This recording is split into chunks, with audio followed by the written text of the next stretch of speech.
Hello, another video, my building public process, another part of our ethical systems that enable humanity to flourish. So our main mission, I think, uh, it's not Twitter. I think I should go to our Twitter account. We'll do this later. And so our main mission is to build ethical systems that enable humanity to flourish by creating lasting prosperity, regeneration, and create opportunity. And so this is part of our systems, the Impact Oracle Network, version one. A lot will need to be, go into depth, but I'll be able to explain it from an architect perspective. So let me start with a simple question. If someone tells you that 150 trees were planted, 500 tons of carbon were removed, 50 wells were built, or 10,000 children were vaccinated, how do you actually know? Not because there's a report, not because there's a certificate, or not because someone uploaded a spreadsheet. I mean, how do you independently prove that the impact happened? There is a problem Atlas is designed to solve with the Impact Oracle network. So today, the evidence for real-world impact is fragmented. We have satellites in one system, sensors in another, NGO reports somewhere else, government databases somewhere else, human auditors, universities, AI systems, and increasingly blockchain-based impact markets. But these systems don't naturally form one shared trust layer. We are able to connect them with the Impact Oracle Network, which is an infrastructure for verifying claims about the physical world. A project makes an impact claim, evidence is collected, multiple independent sources analyze that evidence. AI helps detect inconsistencies and anomalies. Oracles evaluate the claim. Oracles take capital behind their judgments. The network reaches consensus, and the result becomes a verifiable impact record. So we can be able to see a visual representation from claim, evidence, AI, oracles, consensus, certificate. The important distinction is this: we're not asking one organization to be trusted. We're designing a system where trust emerges from multiple independent sources: historical performance, economic incentives, and verifiable evidence. So let's take a concrete example. Imagine a reforestation organization operating in Kenya. They claim 150 trees have been planted. The organization submits the claim to Atlas Sanctum. We record the location, the project boundaries, the claimed quantity, the time period, the organization responsible, and most importantly, the evidence associated with that claim. We can be able to see a claim card that shows how that happened, and we can also be able to process that claim. Oof. Be able to process that claim. Okay. Here are the claims. You can be able to see whether they're verified across carbon, water, biodiversity, health, education, agriculture, infrastructure, and environmental. At this point, we haven't said that the claim isn't true. We simply created a structured representation of what is being claimed. That's an important distinction. A claim is not proof. A claim is the beginning of the verification process. Step two, we have the evidence. Uh, this is where Atlas becomes fundamentally different from a conventional impact database. We can ingest multiple forms of evidence. Satellite imagery can tell us what changed across a geographic area. Drone imagery can provide high-resolution local observations. IoT sensors can continuously report physical measurements. NGOs and field auditors can submit observations. Universities can contribute research and validation. Organizations can submit documentation. And AI systems can analyze the resulting evidence. Four streams converge. The goal is not to find one perfect source. The goal is to create evidence redundancies. If four independent sources point towards the same conclusion, our confidence increases. If those sources disagree, that's not necessarily failure, that's a signal. We're able to investigate the disagreement. Next, we can also see the AI validation. We're able to introduce AI. At the Sanctum AI is intended to simply say this claim is true. That's too simplistic. Instead, we're okay, it's not intended to simply say that this claim is true or that that is too simplistic.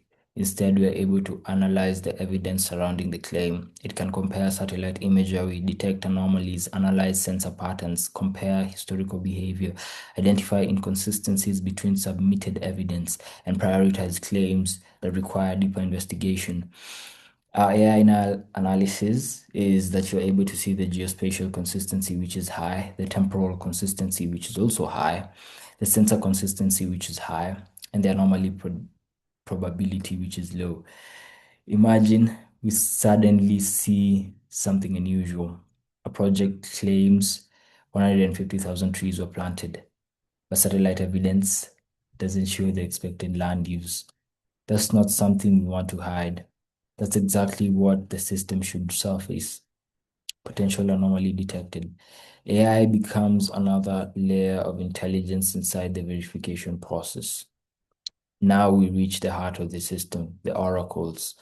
An oracle is an independent verification participant that could be an environmental organization, a specialized data provider, an auditor, a research institution, a sensor operator, or another qualified entity participating according to the network rules. Oracle nodes appear. Each oracle receives the available evidence and evaluates the claim. But here's the critical part.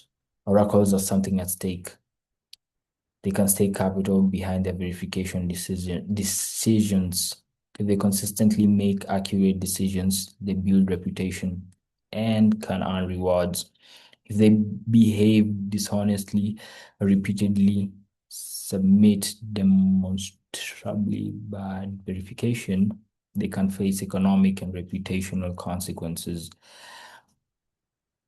So you can be able to see a visual of what is happening in real time or a stream, still value. Uh, Consensus. I think we can look into consensus next. Okay, we have this oracles, reputation graph. I think we can skim through it. We have the claims. We can scroll till the end. Let's see what is happening. The sensors, the physical layer. Then we have the impact map where the network is watching.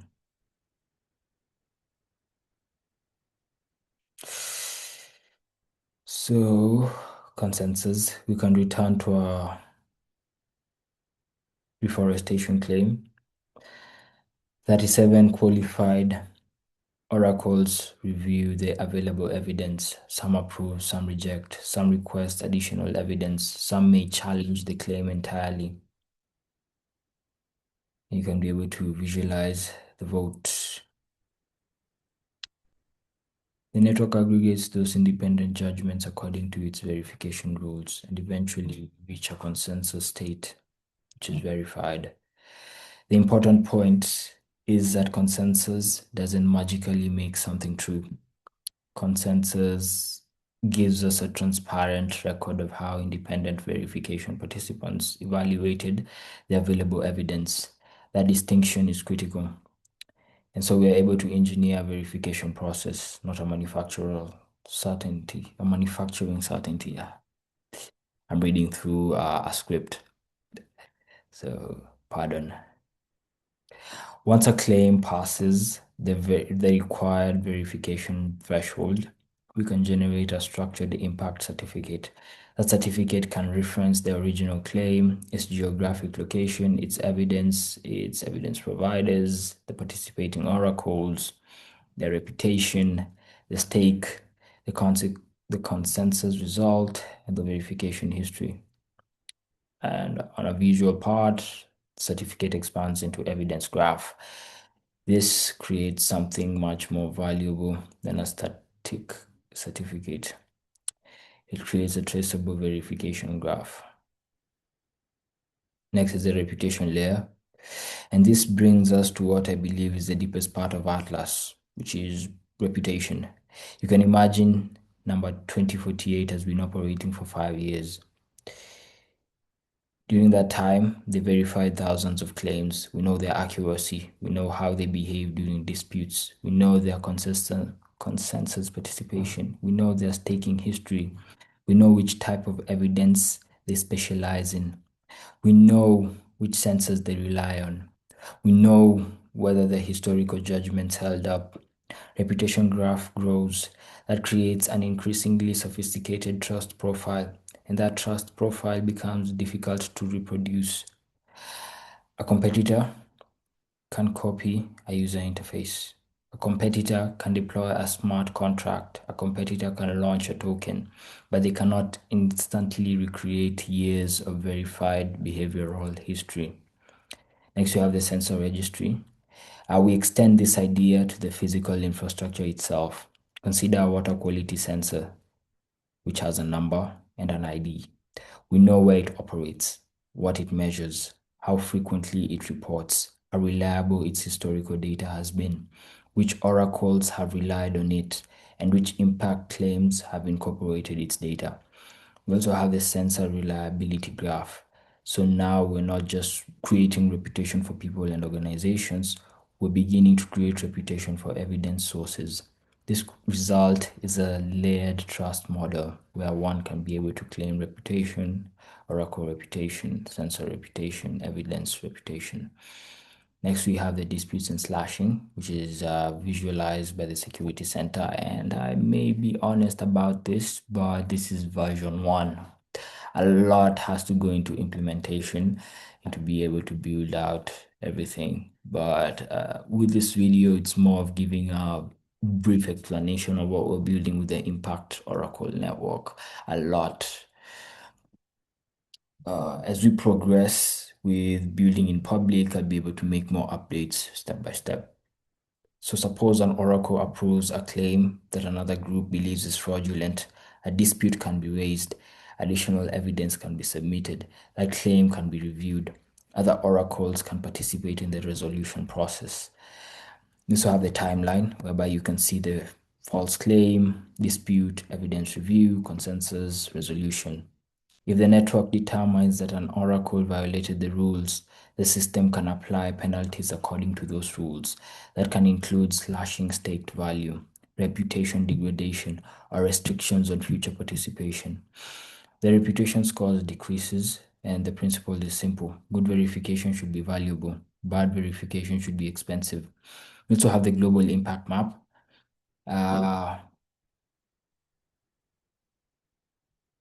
Now imagine taking every verified claim and putting it on a global map. The world appears, layers activate from carbon, water, biodiversity, health, education, energy, and infrastructure.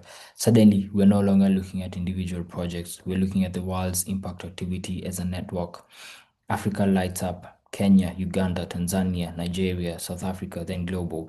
You can explore where impact is happening, what type of impact is being produced, which organizations are involved, which oracles are verifying it, which evidence sources support it, and where anomalies are emerging. So Atlas Sanctum AI is an intelligence layer. Once you have enough structured verification data, another possibility emerges, the impact intelligence.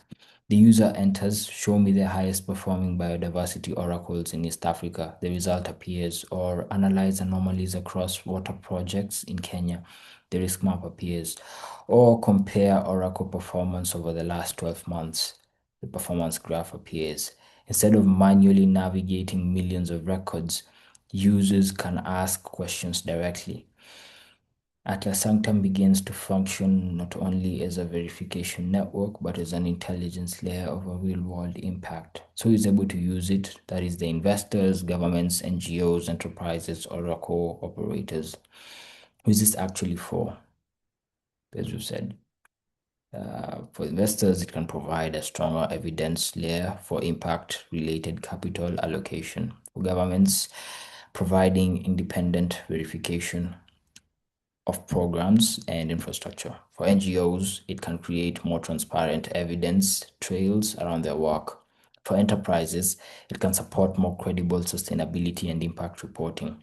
And for Oracle operators, it creates a marketplace where verification quality becomes a measurable asset. The bigger vision, the entire network, is ultimately Atlas. It's not about building another dashboard. It's not primarily about building another token. And it's not about putting every impact project on a blockchain just because blockchain exists. The deeper idea is much simpler. The physical world needs a trust layer. The globe appears, a layer that connects claims to evidence, evidence to verification, verification to reputation, reputation to economic incentives, and all of that into an evolving global intelligence network.